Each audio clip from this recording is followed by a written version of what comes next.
2018. We're here in Rockford, Illinois, Winnebago County.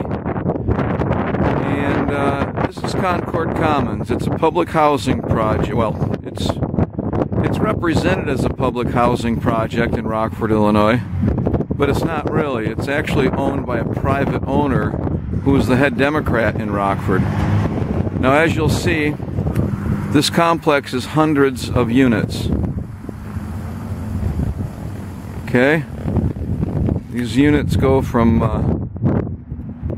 all along here. Now, this property is managed by Rockford Housing Authority. Once again, the owner, the top Democrat here in town, was the chairman of Rockford Housing Authority. So not only was he the private owner of a public housing project, he was the top Democrat, he was the owner of the property, and he was the chairman of the company that managed it, which is Rockford Housing Authority. Now, if you know how the Democrats work in Illinois, on election day, you'll have vans and school buses lined up out here to take everybody to go vote. Because quite frankly, this is what's in store for the rest of America. Under the UN plan and the New World Order, the plans are to see there's a perfect example right there of what kind of people you got living here. This is what is planned for the rest of America. You've got just absolute desolation. Look at this landscape, all right? This is what America will look like if the New World Order gets their way. And as we've learned, today is February 3rd, as we learned yesterday, the FBI has been complicit with this group of criminals who's been running America for the past, at least since they killed John F. Kennedy.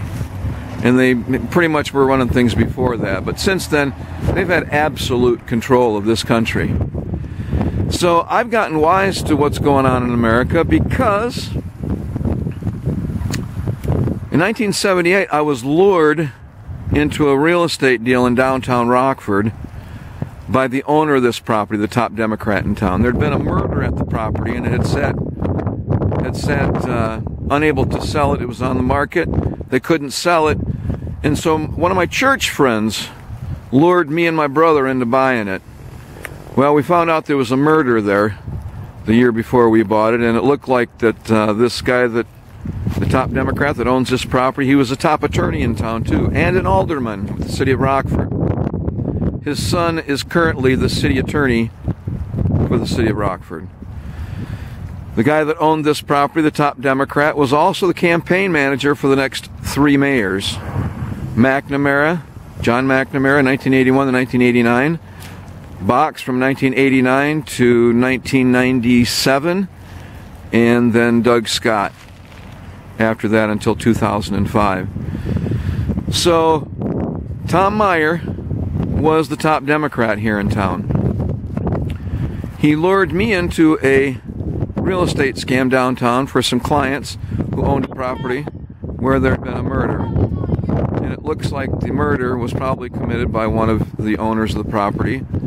And I was lured in to kind of cover the tracks to sign on to the deed.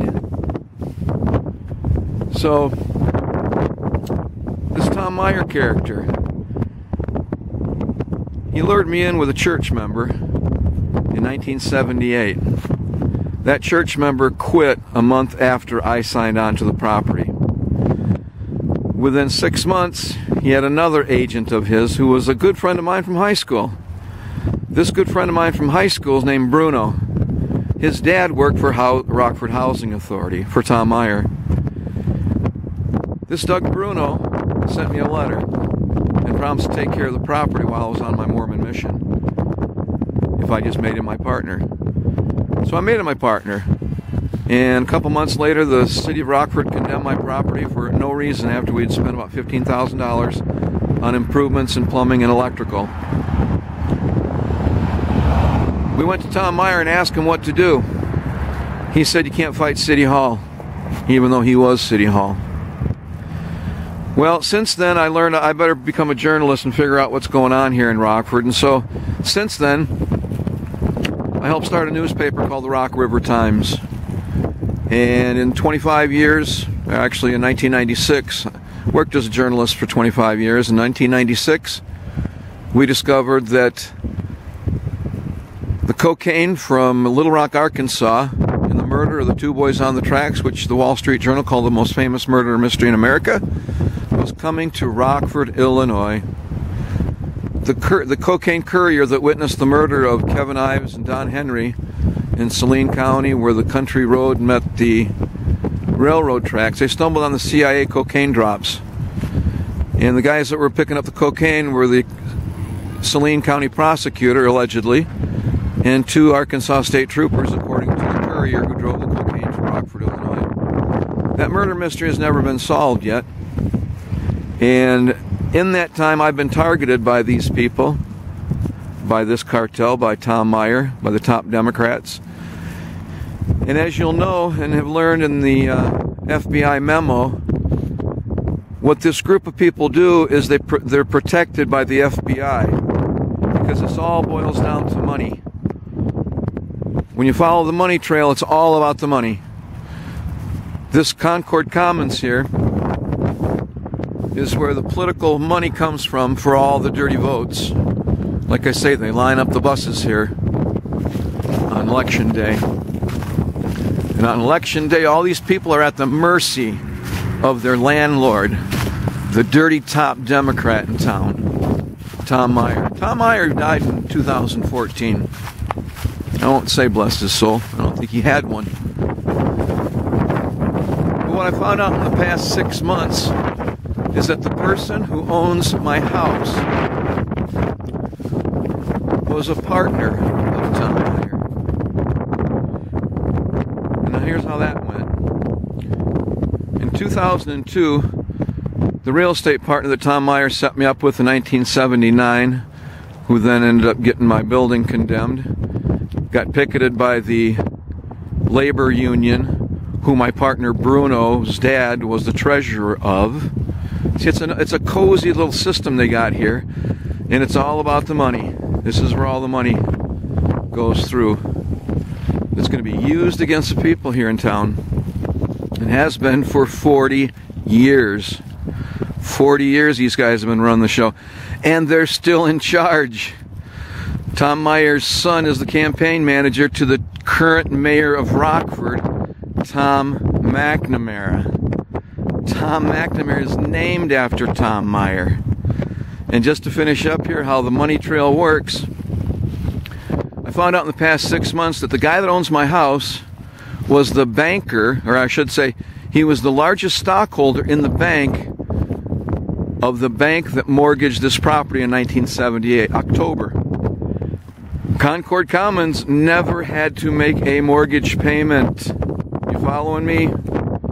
Concord Commons never had to make a mortgage payment to Amcor Bank, at least up until 2000, when court records and depositions revealed what had happened. In 2000, there was a lawsuit where Concord Commons was sued because of a girl that had a pot of hot oil tip over on her. The attorney that sued Concord Commons, that sued Tom Meyer, ended up being my attorney in a lawsuit brought on by Tom Meyer's agent, Doug Bruno, in 2002. Larry Morrissey was that attorney. Larry Morrissey took my case in 2002. He fixed my case. He withheld the evidence, missed the 213 disclosure deadline, which left me without evidence to prove up my case. In 2006, they ended up stealing $500,000 from me, this cartel. The agents of Tom Meyer, a judge, an attorney who were law partners, Brian Larkin and Ron Perello.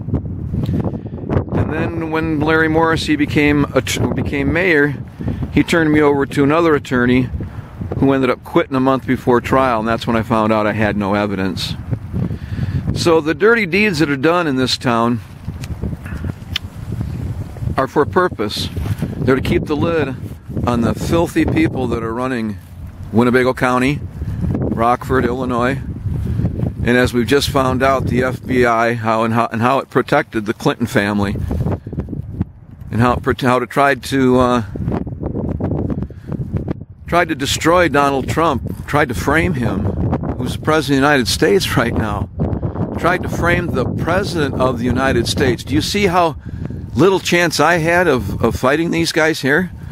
I had very little chance of fighting them here, because they have absolute control. In fact, in 2002, when I was sued by Doug Bruno, an agent of Tom Meyer, I went to the FBI because at that point I knew I was being defrauded. Okay, I'd only been paid back the $50,000 of the properties that we owned. We owned 3 properties together, and they made $750,000 in 25 years. I was only paid back the $50,000 which I invested in 1983. I was the sole investor of our 3 properties. So that's why they took me to court in 2002 and ended up stealing all the profit from the 25 years which I was trying to recover in my counterclaim from Larry Morrissey that he filed. And when Larry Morrissey filed my counterclaim, he did a great job, except then he did a secret thing on me. He filed another one secretively, which took off the jury demand and changed everything so that I didn't get the jury that I asked for. So when his people then asked me later, after the whole thing was over, they ended up stealing 2 of my properties, ended up stealing $500,000 from me. Larry Morrissey's assistant calls me for his father and tells me, hey, we want the rest of your property, man. That happened about 3 or 4 times until finally I told them, I no longer wish to participate in your fraud. And I never got another call back. So there are ways out of this. I luckily got one on that because I wasn't going to give them any more. I wasn't going to give them any more money for what they had done to me. So before the lawsuit in 2002, I went to the FBI and I brought the stack of documents and showed them how Doug Bruno, my real estate partner, whose handler was Tom Meyer, I took to the FBI agent named Casey Solana here in Rockford. Took a stack of documents from the bank, and I told him that the banker at Bank One, Richard Bystrom III, had taken my name off the account, taken my name off the checking account. That's how they were able to steal my money. From 1992 to 2000, they had taken my name off all the records of the partnership account, of our real estate partnership. Went to the FBI, sat in front of Casey Solana. I thought, oh, this can be a good meeting. My old scoutmaster was an FBI agent. I grew up Mormon, and this seems like a long way from Salt Lake City, but trust me, it connects. Because the guy, the banker, who was the largest stockholder in Amcor Bank loaned the money for Tom Meyer, never had to make a payment. The largest stockholder was my Mormon bishop, who later became a stake president in the Mormon Church and a general authority in the Mormon Church. His father is in line to be the president and prophet of the Mormon Church. His father was a CIA recruiter at BYU, Brigham Young University, from 1970 to 1980, when they recruited more FBI and CIA agents than any other private college or public in the United States. The president of BYU then became a general authority, became an apostle. He'd never served a mission. He'd never been a bishop, never been a stake president, never been a mission president. He went straight from University of Chicago as a professor in law, Rockefeller University, right to the apostleship of the Mormon Church, and next in line to be the next prophet of the Mormon Church. So as an apostle today, we just had Thomas B. Monson die a couple weeks ago. And Russell M. Nelson is the new prophet of the church. But here's the catch.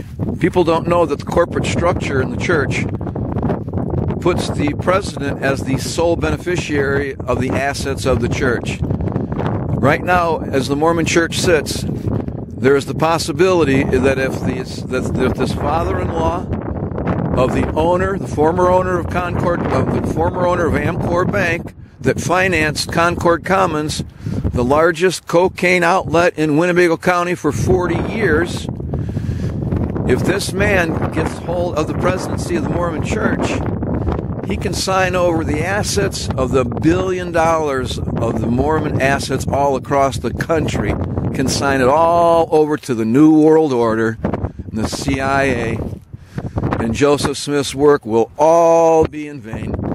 Joseph Smith was the founder of Mormonism. He translated a book called the Book of Mormon. That Book of Mormon has one message, which is the most predominant theme of the whole book, which is satanic secret combinations or conspiracies in the last days would attempt to take over America and the world, and they would do it through theft, deception, and what the Book of Mormon calls Gadianton robbers. These thieves and Satanists that Joseph Smith identified in 1830, right, or should say 1829, when the book was first finished. That book foretold that these satanic secret conspirators would infiltrate government and his own church. I have been targeted by the son-in-law of the next in line for the head of the Mormon church, who I believe is there to destroy the good people, the good Christians of the Mormon church.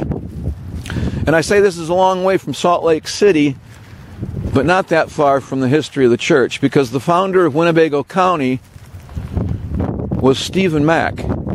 Stephen Mack was Joseph Smith's uncle. Joseph Smith's mother was Lucy Mack Smith. Her brother was Stephen Mack. Stephen Mack was a fur trader in the early 1800s, came here and founded Macktown, which is up by Rockton, Illinois. He married an Indian princess named Hananiga, who the high school in Rockton, Illinois is currently named after. So I've been targeted for 40 years because at 12 years old, I was introduced to another apostle named Ezra Taft Benson at the Chicago Steakhouse at Wilmette, Illinois. When I was 12 years old, he told me to read a book called None Dare Call It Conspiracy. And he told me about these secret combinations that were going to take over the church and the government of the United States and the world if people let them. So I'm here to show you that for 40 years I've been fighting these bastards, and I need some help. I need some help because they're a little bit above my pay grade. Although I did start a newspaper and fought them as long as I could, they're getting the upper hand on me right now.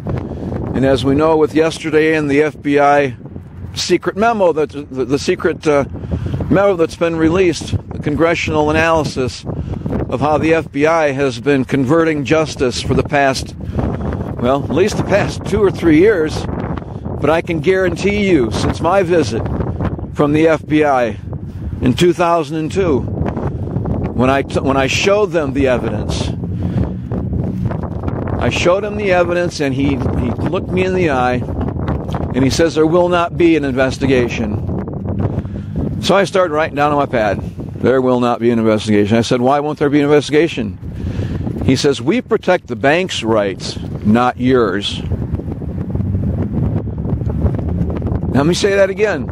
Casey Solana, the FBI guy that I talked to in 2002, told me he was not going to investigate the fact that Richard Bastian III and Doug Bruno had taken my name off all the records of my checking account from my real estate partnership.